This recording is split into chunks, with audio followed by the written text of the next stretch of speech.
태평양과 인도양 사이에는 전 세계 인류가 이민 가서 살고 싶은 제1위 또는 2위가 되는 나라가 있습니다.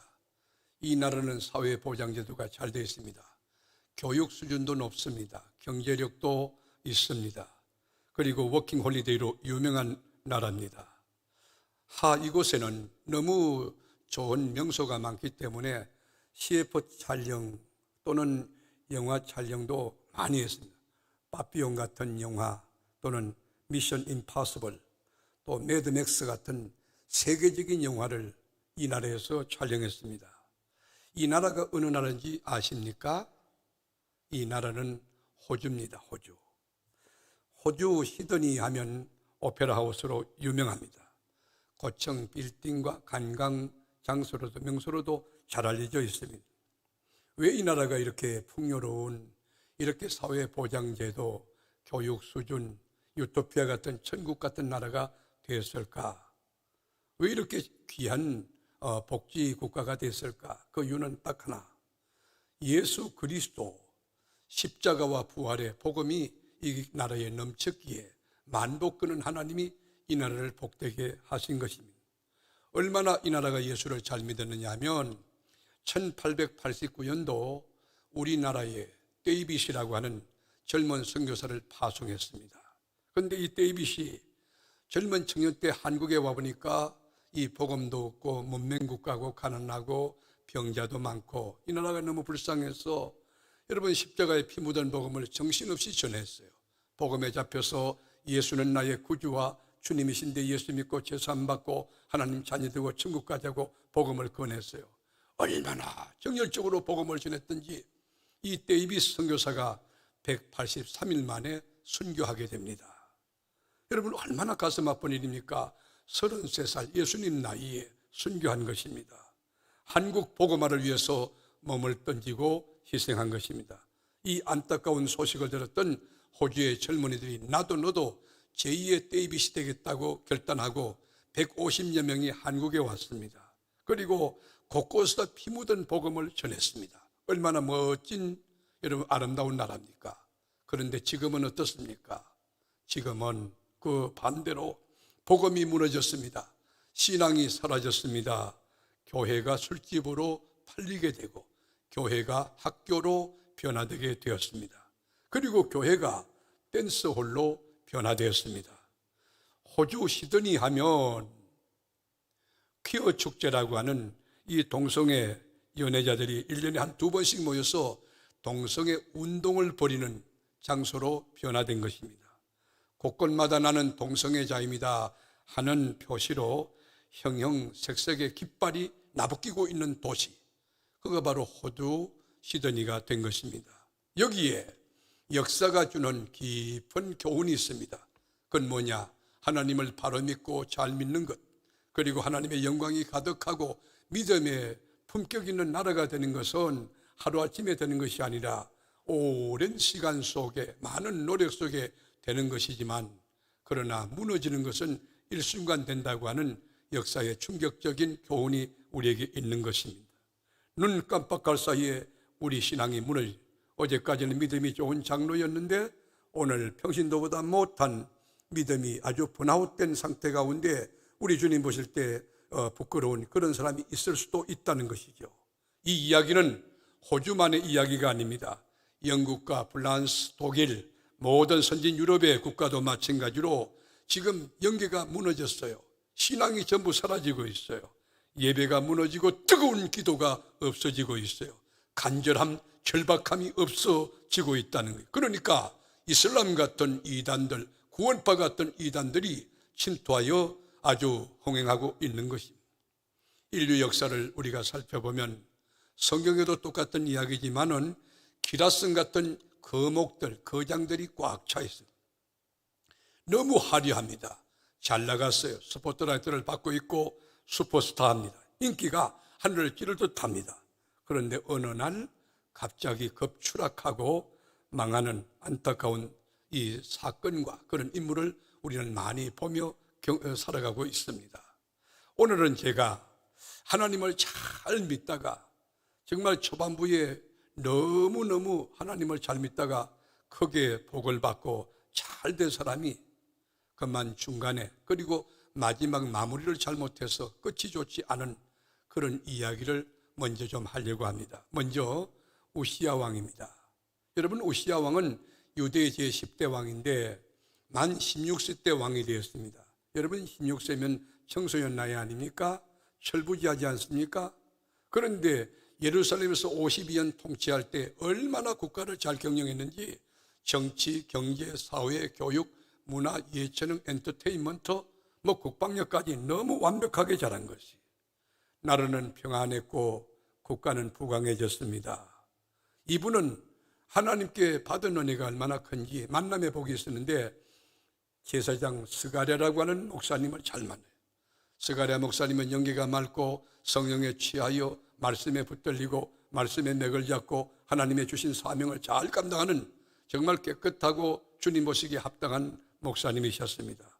이 목사님이 이 젊은 나이 우시야가 왕이 됐을 때에 이 우시야를 불러놓고 하나님이 누구냐를 바르게 가르쳐 주었어요. 하나님은 창조주라는 거예요.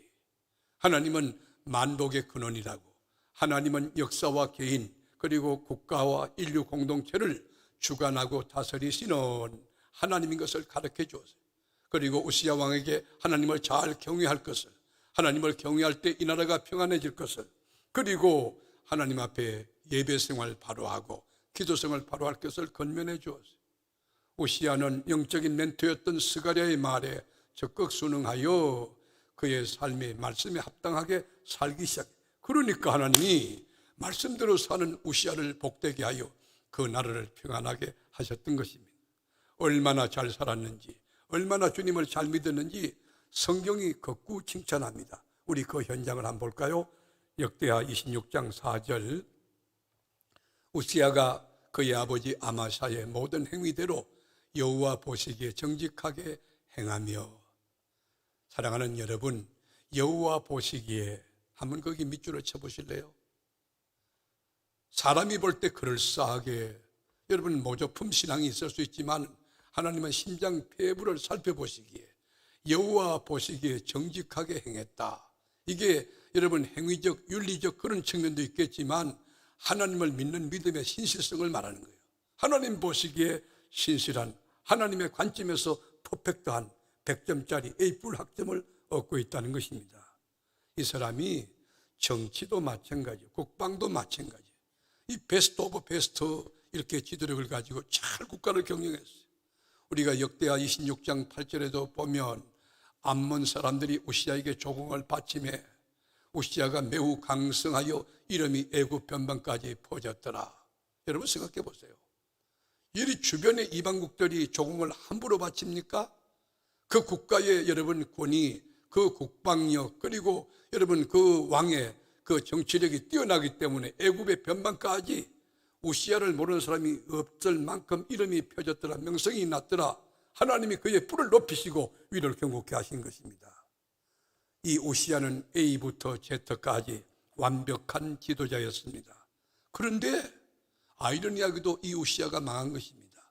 왜 망했을까요? 망한 데는 분명한 이유가 있는데 그 이유가 뭐냐?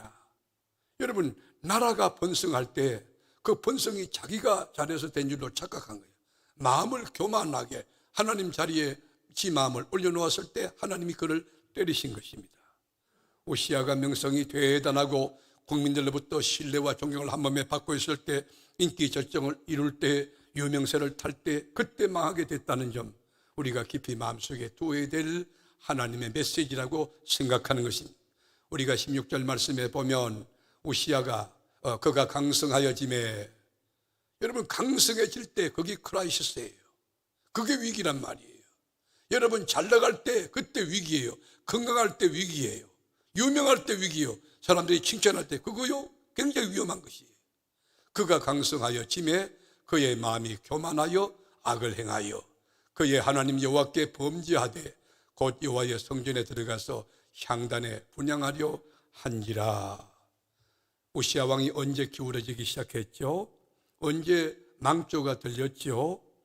하나님의 말씀을 깨뜨리고 하나님의 질서를 더럽히고 영적인 권위를 여러분 도전할 때, 하나님이 세우신 제도를 깨뜨릴 때 이 우시야가 기울기 시작하고 망하기 시작한 것입니다.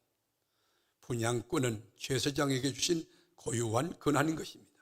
하나님이 제정한 법칙입니다. 그런데 세속적인 권력을 가지고 여러분 성전 안에 더러운 구두발로 들어와서 그 거룩하신 하나님 앞에 분향단을 우시야가 취하려 할 때 그것이 하나님 앞에 죄가 되고 그 교만을 하나님이 싫어하셨고 그리고 하나님이 성전에서 퇴출시키는 그런 인물이 된 것입니다.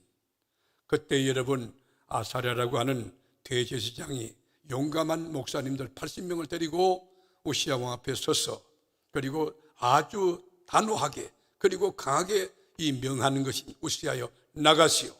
여기는 거룩한 성역이요. 당신이 여기 와서 분향할 권한이 없습니다라고 분명하게 워딩을 합니다. 우리 18절 보실까요?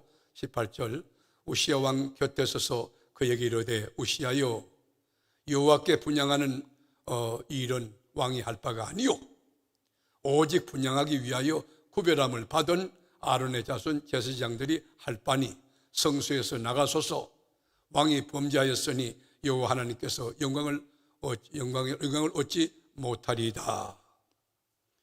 여러분 이 아사랴라는 제사장이 분명히 하나님의 말씀을 전하고 가르쳐 주었어요. 그러나 우시야는 인간적으로 마음이 높아지고 그리고 이 고집을 피워요. 여러분 망하는 사람의 특징이 뭡니까? 고집을 부리는 거예요. 이때라도 아우 잘못됐군요. 하나님 용서해 주세요. 목사님 I'm sorry. 그리고 나갔다면 그 다음 일이 벌어지지 않을 거예요. 그런데 끝까지 고집을 부리며 내가 누구냐? 내가 이 나라의 왕이다. 내 통치권 영역 안에는 우리나라에서 내가 못할 게 뭐 있느냐? 세속적인 방법과 세속적인 관점을 가지고 끝까지 고집을 부렸어요. 그럴 때 여러분 어떤 일이 나는가? 19절의 성경은 이렇게 말합니다. 우시야가 손으로 향로를 잡고 여러분 누가 잡아야 되는데 제사장이 잡아야 될 향로를 지금 우시야 왕이 잡고 있는 거예요. 그리고 분향하다가 화를 내니 여러분 우리가 예배드리다가 화를 낸다는 것도 이게 정말 잘못된 일 아닙니까? 교회 와서 은혜 받기 위해서 우리가 충성하고 헌신하는데 이 분노한다, 감정을 다스리지 못한다, 이것도 잘못된 것 아니겠습니까? 이 우시야 왕이 손으로 향로를 잡고 분향하려 하다가 화를 냈어요. 누가 나에게 감히 이런 명령을 할 수, 이런 말 할 수 있느냐? 그리고 제사장에게 화를 낼 때 여호와의 전 향단 곁 제사장 앞에서 그의 이마에 나병이 생긴지라. 주의 종 앞에 화를 내는데 이마에 여러분 나병의 흔적이 일어나요. 하얗게 일어나는 거예요. 그때 여러분 대제사장 아사랴가 이 문둥이를 내쫓아라. 20절에 보면 그렇게 명해요. 20절에 보면 대제사장 아사랴와 모든 제사장이 왕의 이마에 나병이 생겼음을 보고 성전에서 급히 쫓아냈어요. 인간 취급 안 했어요. 왕이라고요? 너는 문둥이다. 여러분 문둥이가 낫고 안 낫고 판정은 누가 하죠? 제사장의 고유한 권한이. 그리고 제사장의 권한 가지고 우시야 왕 당신 문둥병 환자다. 이 문둥이를 내쫓아라. 급히 내쫓았어요. 안 나가는 거예요 이게. 고집을 부리니까 하나님이 치시는 거예요. 그리고 치셨다는 것이 어떤 내용인지 잘 알 수는 없지만은 아마 갑자기 막 불이 임했던지 아니면 심장이 멎을 것 같던지 뭔가는 하나님의 역사를 느꼈던 거예요. 그래가지고 그만 급하게 도망을 쳐 밖으로 뛰쳐나가요. 여러분 교만했던 우시야의 결과가 어떻게 됐을까요? 하나님의 말씀을 배역하고 하나님의 법칙을 깨뜨리고 하나님의 매뉴얼을 여러분 무시하고 여러분 하나님의 질서를 이렇게 깨뜨렸을 때 그 결과가 뭡니까? 그의 최후가 어떻게 됐을까요? 21절에 성경이 이렇게 정언합니다. 우시야 왕이 죽는 날까지 나병 환자가 되었고 죽는 날까지 여러분 아웃사이더에서 퇴출 대상으로 격리 처분되어서 그래서 죽는 날까지 나병 환자가 되었고 나병 환자가 되매 여호와의 전에서 끊어져. 여러분 이거 죽음이에요. 그래서 별궁에 살았으므로 그의 아들 요담이 왕궁을 관리하며 백성을 다스렸더라. 죽는 날까지 성전 출입을 하지 못했고 그리고 별궁에 갇혀서 쓸쓸하게 고독하게 생을 마치고 그의 죽은 뒤에도 왕의 묘실에 묻히지 못하고 그 변방에 묻히는 그런 실존이 되고 말았다는 것입니다. 여러분께 제가 묻습니다. 우시야 왕 누구 때문에 왕이 됐죠? 누구 때문에 여러분 이 나라가 강성해졌습니까? 누구 때문에 변방의 여러 국가들이 조공을 바쳤습니까? 누구 때문에 국민의 신뢰를 받게 되었습니까? 하나님이. 하나님을 경외하고 하나님 보시기에 정직하게 행할 때 하나님이 복을 주심으로 이런 축복을 받았던 것입니다. 또 하나 여러분, 우리가 솔로몬이라고 하는 오늘 본문의 주인공을 함께 공부할 수 있는데, 솔로몬 하면 부귀영화의 대명사로 여러분 잘 알고 계실 겁니다. 얼마나 화려하고 멋진 생을 살았습니까? 여러분, 솔로몬은 40년 통치했는데 번영과 평강이라고 하는 부국강병을 일으킨 그런 지혜로운 왕이었습니다. 이 솔로몬은 얼마나 부자였는지 이 은과 금이 들판에 돌과 같이 많았다 성경이 증언해요. 레바논의 백항목 건축자재 가운데 가장 특산품 가득 찬 나라가 되었어요. 국방력도 굉장한 나라가 되었어요. 그러니까 전 세계의 모든 왕들이 이 솔로몬 왕하고 한번 상담하는 거, 이게 꿈이었어요. 이 국제 스타, 세계적인 스타가 됐어요. 모두 우러러보고 존경하고 그랬어요. 그런데 건불 10년이라고 이 솔로몬은 40년 만에 망했습니다. 망조가 들었어요. 왜 망했을까요? 솔로몬이 망했을 때는 이유가 있을 거 아닙니까? 우리가 열왕기상 11장 9절에 이렇게 말합니다. 솔로몬이 마음을 돌렸다는 거예요. 겸손했던 사람이 교만해지고, 예배를 잘 드렸던 사람이 예배를 등한시하고, 기도했던 사람이 기도 생활 안 하고, 예배가 무너지기 시작하고, 여러분 마음을 돌려 이스라엘의 하나님 여호와를 떠남으로. 왜 솔로몬이 망했나요? 마음을 돌리고 여호와를 떠날 때 망한 거예요. 그러니까 여호와께서 어떻게 그에게 진로를 내리시니라. 하나님의 진로가 임한 거예요. 여러분, 위치를 탈선하는 것이 죄입니다. 아담에게도 아담아 네가 어디 있느냐 위치를 주님이 확인하고 계세요. 장로 네가 어디 있느냐, 집사 네가 어디 있느냐, 권사 네가 어디 있느냐, 목사 네가 어디 있느냐, 네가 지금 믿음의 자리에 있느냐는 거예요. 왜 불신앙의 자리로 갔느냐, 너 감사의 자리에 있지 않고 왜 불평의 자리에 갔느냐, 너 순종의 자리에 있지 않고 왜 불순종의 자리에 갔느냐. 여러분, 죄가 무엇입니까? 위치를 탈하는 것이 바로 죄라는 것이.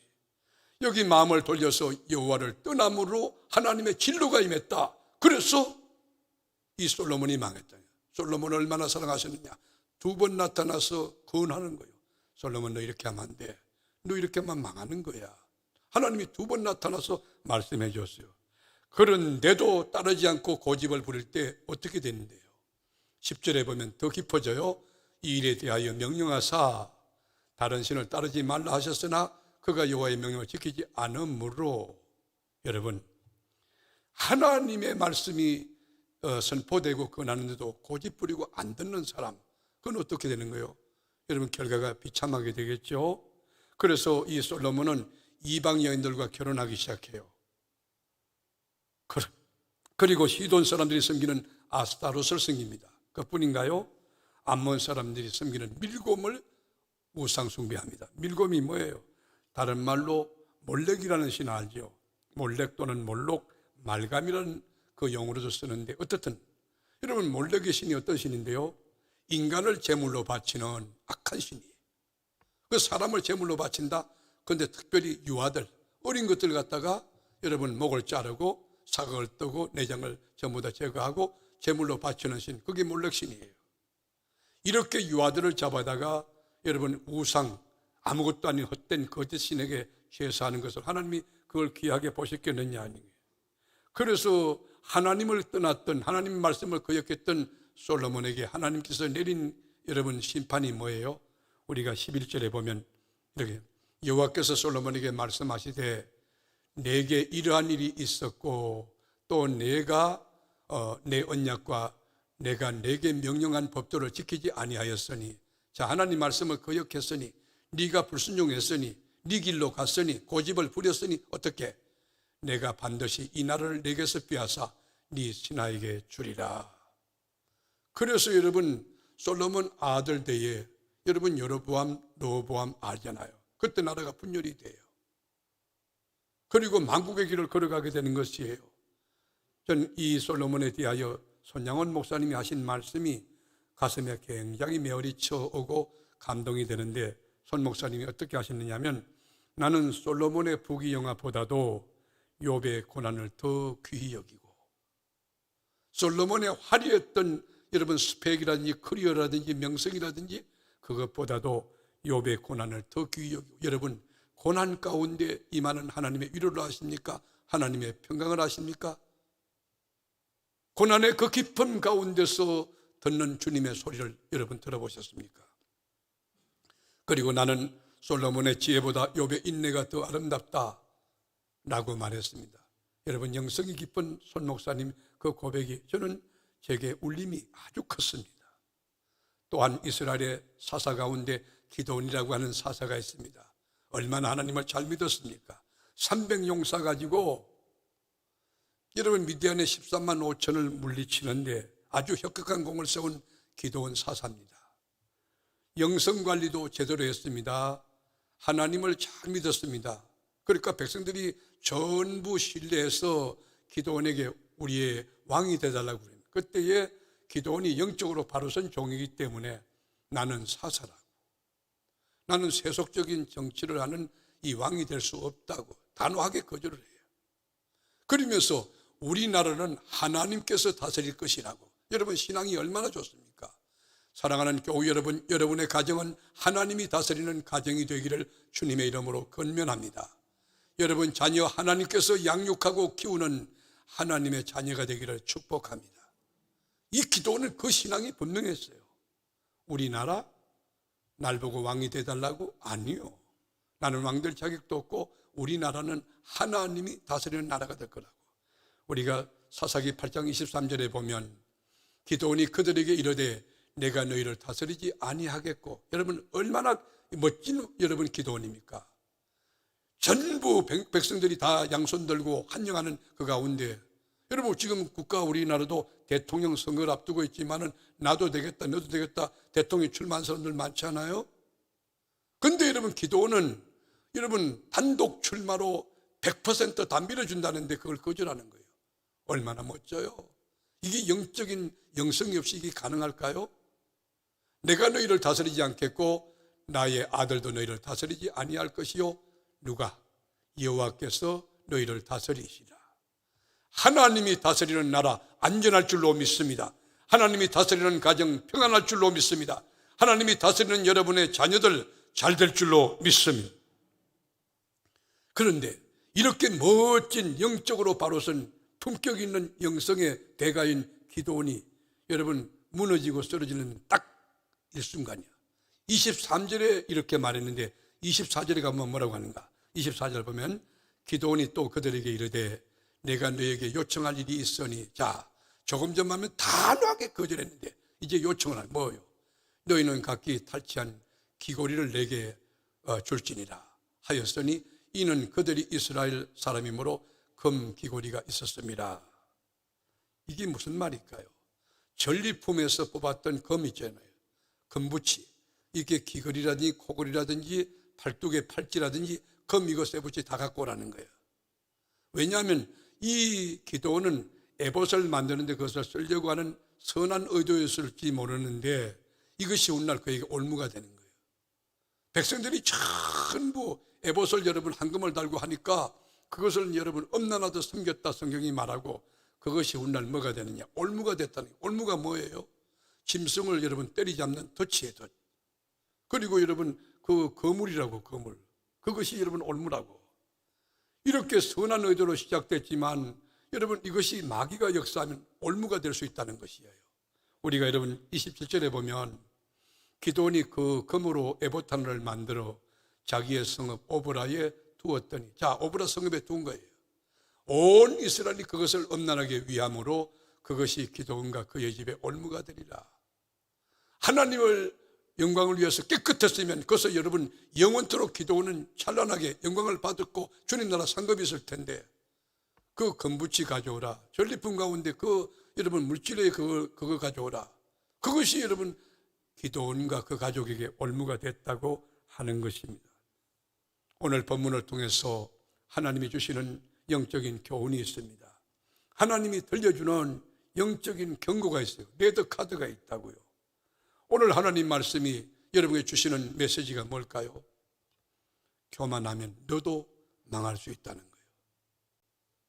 방심하면 너도 무너질 수 있다는 것을 오늘 본문에서 이렇게 우시야 왕이든지 솔로몬 왕이든지 기드온이든지 이들을 통하여 우리에게 주는 영적인 교훈이에요. 다음은 네 차례라고 하는 거예요. 아니, 우시야가 그렇지 나나니 그렇지 않아요. 지금 성령이 충만하다고요? 내일 무너질 수 있어요. 지금 믿음이 견고하다고요? 내일 자빠질 수 있어요. 지금 말씀으로 무장되어 있다고요? 언제든지 와르르르 모래성이 무너지듯 우리 신앙이 무너질 수 있다고 하는 사실을 기억해요. 그래서 바울 사도는 고린도서 10장 12절에 그런 적 선줄로 생각하는 자는 넘어질까 조심하라 그랬어요. 여러분, 우리는 100% 무능하고 유한해서 넘어지고 자빠지고 깨지고 망할 수밖에 없는 존재입니다. 하나님만이 우리를 온전케 할 수 있습니다. 하나님만이 우리를 세울 수 있습니다. 하나님을 의지하고 주님을 신뢰하고 주님 앞에 무릎 꿇고 나는 아무것도 아닙니다 하고 겸손해질 수 있는 영성을 가진 산부예배 참여한 여러분들이 다 될 수 있기를 주의 이름으로 축복합니다. 잠언 16장 18절에 보면 교만은 패망의 선봉이라니, 거만한 마음은 넘어짐에 앞잡이라니. 이 말이 한마디로 요약하면 뭐예요? 망하고 싶으냐? 교만하라 그 말이에요. 망하려면 교만하라. 여러분, 지금 여러분에게 주어진 위치가 있습니까? 또 물질적인 풍요가 있습니까? 대인관계가 원만합니까? 그거 위험한 거예요. 사람을 믿어서 절대 안 되는 거예요. 언제든지 변할 수 있는 거예요. 여러분, 조직도 변하고 정치도 변하고 사회도 변하고 다 변해요. 그러나 영원토록 변치 않은 예수 그리스도 하나님 말씀만이 여러분을 온전케 하고 성립케 하고 하나님의 사람으로 세워나갈 수가 있는 것입니다. 언제 망합니까? 언제 기울어집니까? 언제 깨집니까? 언제 무너집니까? 잘 나갈 때 이게 위험이에요.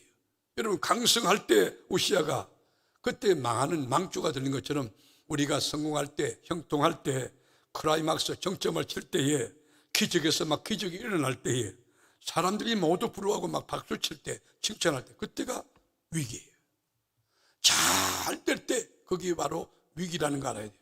그런데 여러분, 위기라고 하는 게 뭐예요? 위기라는 게 위험 플러스 기회 아닙니까? 크라이시스 앤 찬스잖아요. 위기가 다가올 때 그 위기를 겸손하게 자기를 쳐서 복종시키고 겸손하게 온유하게 하는 자는 하나님의 축복이 계속 쏟아져요. 계속 넘쳐나요. 그런데 마음을 우쭐대고 내가 누군데 교만하면 하나님께서 패망의 길로 인도한다. 그래서 베드로전서 5장 8절에 보면 그러므로 능하신 하나님의 손 안에서 겸손하라. 때가 되면 너희를 높이시리라. 사랑하는 교우 여러분, 하나님의 능하신 손 안에서 좀 억울하고 답답하고 힘들지만 여러분 겸손하게 기도로 믿음 가지고 엎드리고 예배 가운데 임하여 있으면 때가 되면 하나님이 일으키시고 여러분 위를 견고케 하고 높이실 날이 올 줄로 믿습니다. 그것이 진짜예요. 여러분, 하나님의 뜻대로 산다는 건 쉬운 일이 아니에요. 뭐든지 쉽게 되려 하지 마세요. 여러분, 정코스를 걸어가고 정당하게 믿음 생활하세요.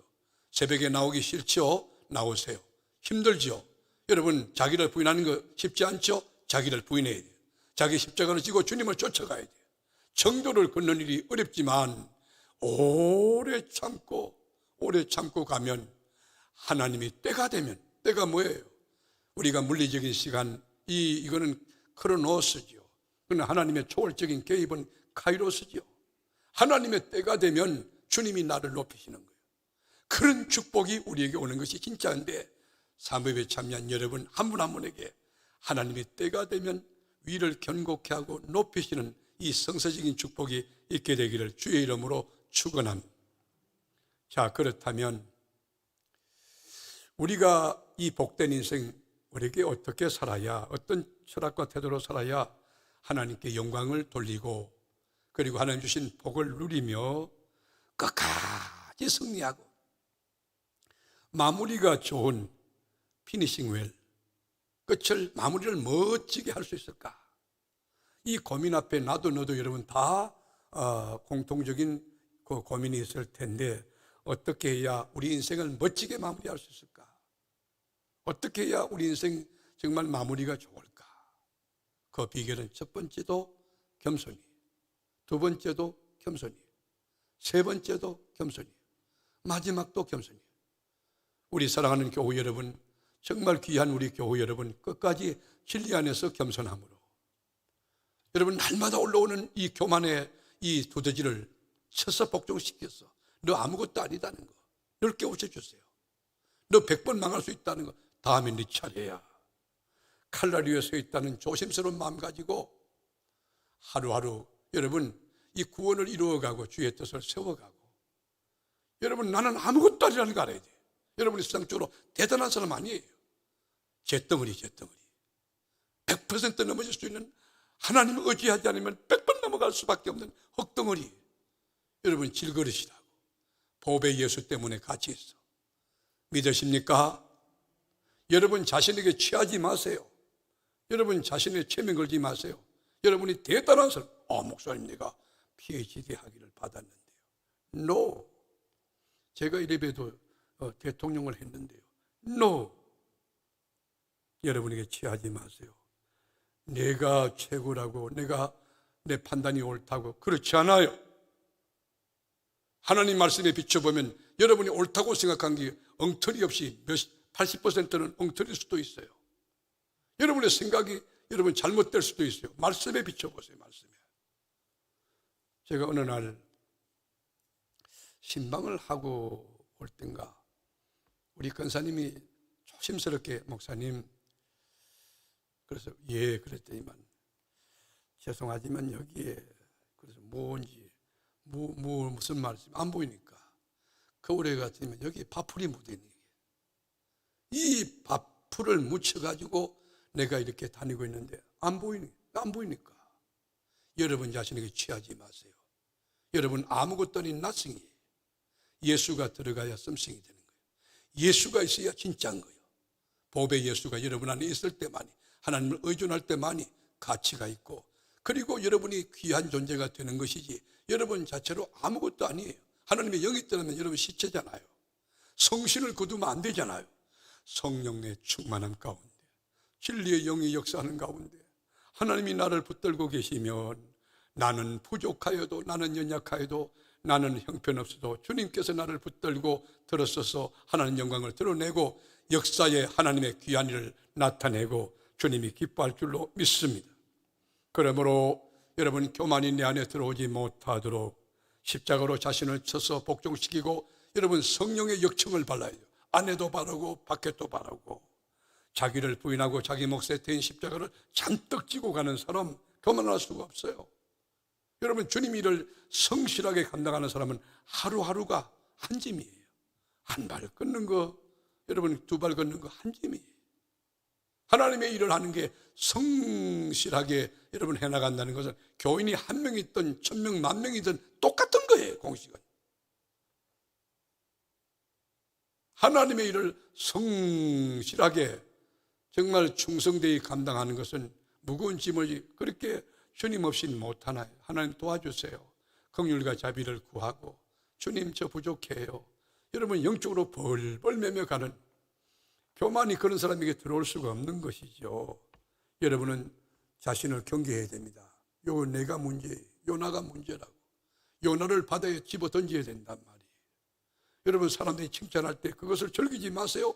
칭찬에 취하지 마세요. 유명세 탈 때, 잘한다고 할 때 그때 여러분 조심해야 돼요. 우쭐대면 안 됩니다. 모래성이 하루아침에 와르르 무너지듯 여러분 하루아침에 인생이 무너질 수 있다는 거 기억해야 돼요.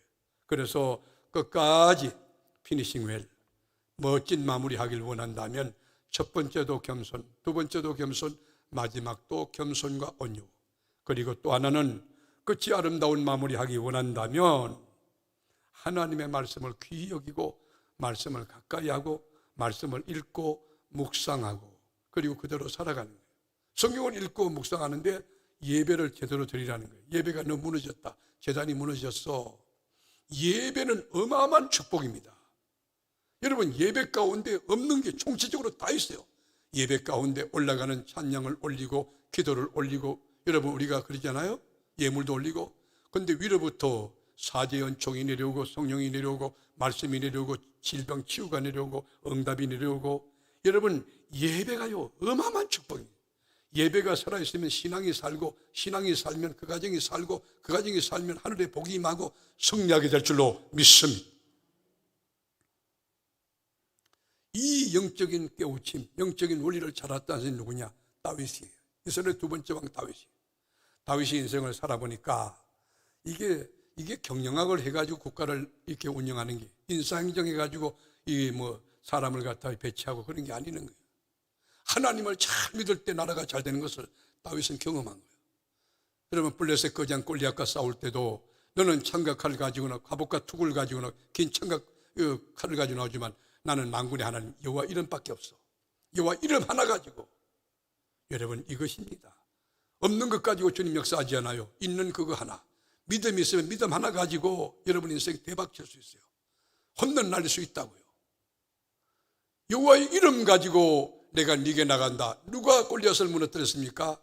물론 물리적인 물맷돌은 같지만은 하나님이 골리앗을 무너뜨린 거예요. 그래서 전쟁마다 다 승리하게 됐어요. 그래서 다윗이 공부 잘해서 스마트한 머리 때문에 이게 되는 게 아니구나. 그래서 그 아들 솔로몬에게 마지막 유언을 해요. 우리가 다윗의 유언장을 열왕기상 2장이라고 하거든요. 그 보면 다윗이 무슨 유언했을까? 여러분, 유언은요 엑기스입니다. 유언은 정신이 정말로 온 힘을 다하여 진짜를 말하는 거예요. 미안해, 정말 사랑해, 고마웠어.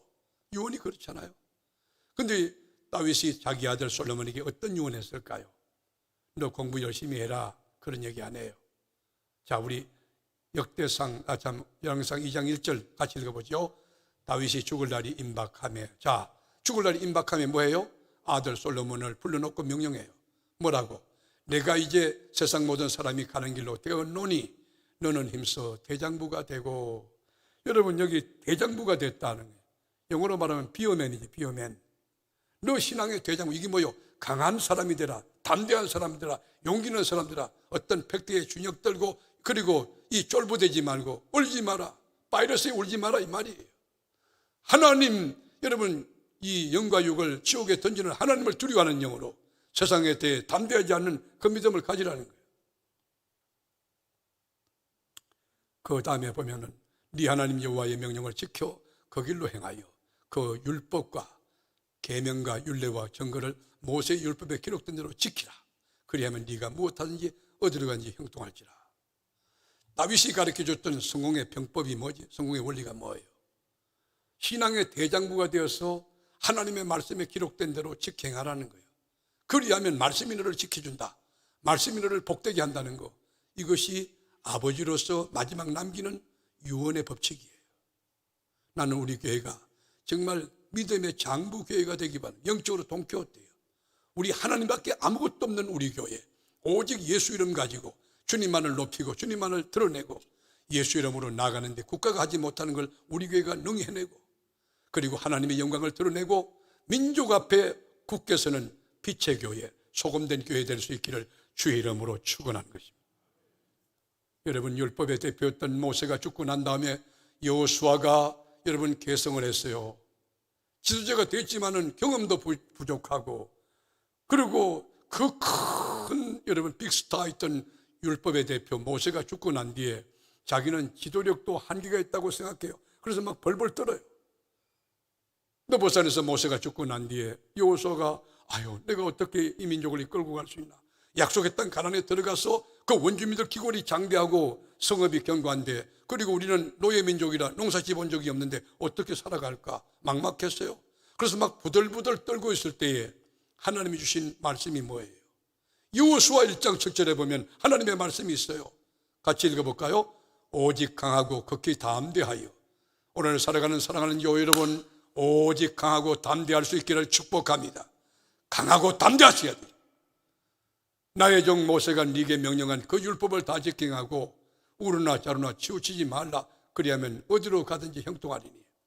모세와 함께 했던 하나님이 여호수아와 너와 함께 하겠다는 약속은 21세기 IT 산업시대에 오늘도 유효합니다. 나와 여러분에게도 하나님이 함께 하십니다. 모세와 함께 했던 하나님이 우리 하나님, 그리고 여호수아와 함께 했던 하나님이 우리 하나님, 우리는 승리할 수밖에 없는 줄로 믿습니다. 8절에도 보실까요? 이 율법책을 내 입에서 떠나지 말게 하며. 여러분, 우리 교회 여러분 365일 바이블 미팅이 있지 않습니까? 여러분에게 하나님 주신 선물 아닙니까? 다 그 성경에 들어오서 여러분 매일 아침에 말하세요. 말씀으로 여는 하루 여러분 시청하고 그대로 또 순종하고 살아가고, 그리고 저녁에 그 말씀을 읽고 감사하고 기도로 이렇게 하루 마무리하고, 이 율법책을 네 입에서 떠나지 말게 하며 주야로 그것을 묵상하며. 여러분, 묵상이 뭐예요? 여러분, 묵상 메디테이션이라는, 거기서 메디신이라는 약이 나온 거예요. 하나님의 말씀을 여러분 묵상하다 보면 구약되고 신약되고. 어느 분이 저를 보고 그러다고, 목사님 백신 맞으셨어요? 오케이, 저 1차 2차 다 맞았습니다. 근데 목사님 좀 어떠세요? 나는 매일 백신 맞습니다. 그랬더니만 이분이 무슨 말인지 못 알아듣더라고. 저는 매일 말씀의 백신을 맞습니다. 말씀의 백신을 맞으니까 저는 건강합니다. 성령의 백신을 맞습니다. 건강합니다. 신앙의 고백대로 하나님이 지켜줄 줄로 믿습니다. 또 여러분, 그런 병에 걸린다 할지라도 믿음을 지켜나가는 게 크리스찬의 태도예요. 그런 거 겁내지 마세요. 걸리면 걸리는 대로 믿음 가지고 하나님 앞에 영광 돌리고 믿음 가지고 감사하고 나가고 그러는 거예요. 이 율법책을 네 입에서 떠나지 말게 하며 주야로 그것을 묵상하며 그 안에 기록된 대로 다 지켜 행하라. 그리하면 조건절이에요. 그리하면 어떻게? 네 길이 평탄하게 될 것이며 네가 형통하리라. 두 주제예요. 평탄하기 원하면 아멘, 형통하기 원하면 아멘.